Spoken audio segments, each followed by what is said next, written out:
லஷ்கர்-இ-தொய்பா பயங்கரவாத அமைப்பின் நிறுவனர் ஹபீஸ் சயீதை பாபா ராம்தேவின் உதவியாளர் சந்தித்து பேசியது தொடர்பாக கடும் அமளி ஏற்பட்டதால் ராஜ்யசபா அடுத்தடுத்து இருமுறை ஒத்திவைக்கப்பட்டது.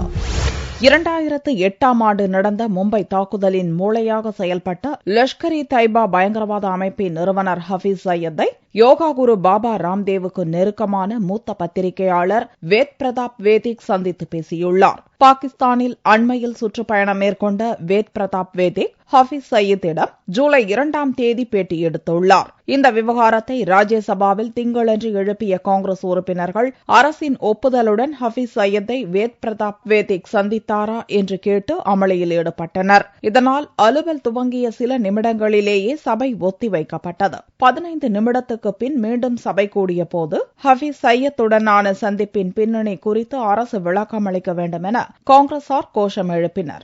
If an Indian citizen on Indian passport travels, so what? I'll explain, sir, and meets the most wanted terrorist, not only in this country but all over the world.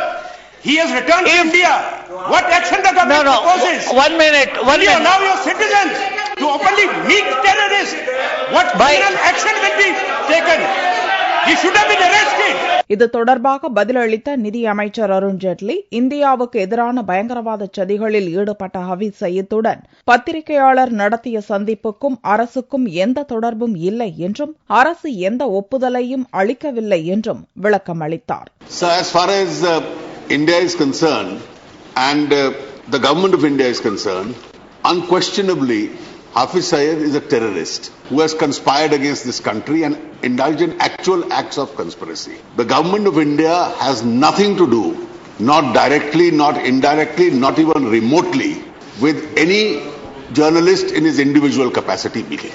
ஆனாலும் திக்விஜய் சிங், ஆனந்த் சர்மா, அம்பிகா சோனி உள்ளிட்ட காங்கிரஸ் உறுப்பினர்கள் பத்திரிகையாளர்களை கைது செய்ய வேண்டும் என்றும் அரசு முறைப்படி அறிக்கை அளிக்க வேண்டும் என்றும் தொடர்ந்து கோஷங்களை முழங்கிக் கொண்டிருந்ததால் சபையை பகல் 12 மணி வரைக்கும் சபைத் தலைவர் ஹமீத் அன்சாரி ஒத்திவைத்தார். இதனிடையே இப்பிரச்சினை குறித்து டுவிட்டரில் கருத்து வெளியிட்டுள்ள வேதிக், அனைத்து தரப்பு மக்களையும் சந்திப்பதுதான் பத்திரிகையாளரின் கடமை என்றும் பத்திரிகையாளரை பொறுத்தவரையில் தீண்டத்தகாதவர் என்று யாரும் இல்லை என்றும் இப்பிரச்சனையை நியாயப்படுத்தியுள்ளார்.